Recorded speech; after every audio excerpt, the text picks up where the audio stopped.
Welcome to today's video. Today we're going to take a look at the ASRock Z590 EXTREME motherboard for the 10th and of course 11th generation of Intel Core processors. Now, the new design is quite interesting and it does look completely different from the past EXTREME design. And today, well, we're going to go with the specifications, what new things does it have as a feature, which will definitely be helpful for any build in my opinion, and basically everything that you might find interesting. So let's start with the box content. Of course you get a motherboard, but then again you have some Velcro ties, you get the standoffs for your M.2, you have the software setup guide, then you have the ASRock EXTREME postcard, DVD with a sticker, badge or whatever, quick installation guide, SATA cables, more SATA cables, and this would be the thing that I mentioned, which is quite interesting.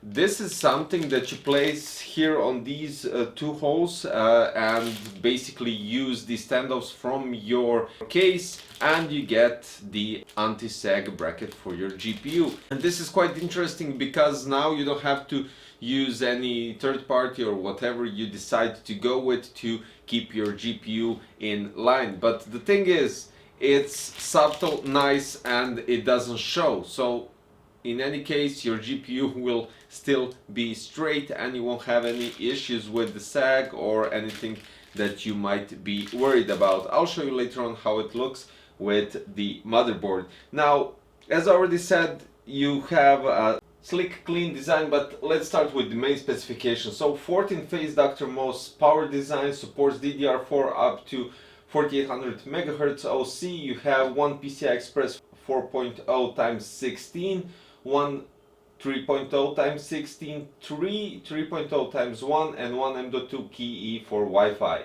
Graphics output options are HDMI and DisplayPort. When it comes to sound, you have 7.1 channel HD audio Realtek ALC 1220 audio codec and HEMIC audio, 6 SATA 3, 1 Hyper M.2 PCI Gen 4 x 4, 2 Ultra M.2 PCI Gen 3 x 4 and SATA 3, one USB 3.2 generation 2 x 2 front type C 20 gigabits per second, rear USB 3.2 generation 2 type A plus C 10 gigabits per second, 6 USB 3.2 generation 1 2 at the rear and 4 at the front, and 6 USB 2.0 2 rear and 4 at the front. Also, when it comes to the connectivity for your internet, you have Dragon 2.5 gigabit LAN, Intel Gigabit LAN, and finally we have the ASRock graphics card holder, which is a quite nice addition to the motherboard. As usual on ASRock motherboards, you have a flexible integrated I/O shield which reserves the tolerance for fitting chassis perfectly, so you can basically move it as it needs to be to adjust at the back. When it comes to audio packages, as I already said, Realtek ALC 1220 codec, 110 decibels SNR DAC with differential amplifier, PCB isolated shielding, individual PCB layers for right and left audio channels, gold audio jacks, and HEMIC audio. At the top you have two 8-pin high-density power connectors, XXL aluminum alloy heatsink heat pipe design, DG power with Dr. Moss, 24-pin ATX high-density power connector, 5 microns gold contact in VGA PCI slot, 5 microns gold contact in DIMM slots as well. Now for the VRMs, we have the premium 60 ampere power choke, which compared to traditional chokes, ASRock premium 60 amperes power chokes effectively make the saturation current up to 3 times better, thus providing enhanced and improved V-core voltages to the motherboard. When it comes to memory, conventional PC system processors can only access a fraction of graphics memory and limits system performance. With clever access memory, the data channel gets expanded to harness the full potential of GPU memory, which removes the bottleneck and increased performance. When it comes to PCI slots for your graphic cards, you have the reinforced steel slot, which is 4.0 version, of course, so it kind of does the extra anchor points. Strong latch ensures signal stability and makes sure heavy graphic cards to be, let's say, well installed. Now let's go to the part where it might be very interesting for you guys, since of course the RGB is almost most important thing. You have two addressable RGB LED headers and two RGB LED headers, and you can control everything that is connected to those two headers with ASRock Polychrome Sync through the application if you download it, or through the BIOS.